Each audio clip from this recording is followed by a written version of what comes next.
Hi, in this tutorial I would like to show you how to enable stabilizer in Krita. So if you would like to enable this effect, you need to go to tool options and then we need to go to brush smoothing. If you don't see tool options, you need to check settings, you need to go to dockers and you need to check if this option is enabled.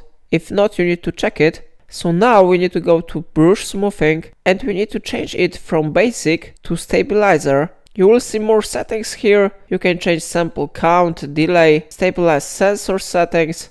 So there are really elastic settings here. So now if you would like to use this effect, you need to draw something on your project. For example, I will draw here a simple line.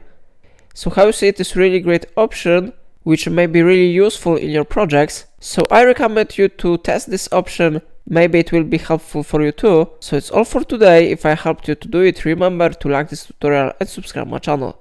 Please let me know in comment if it's a software problem.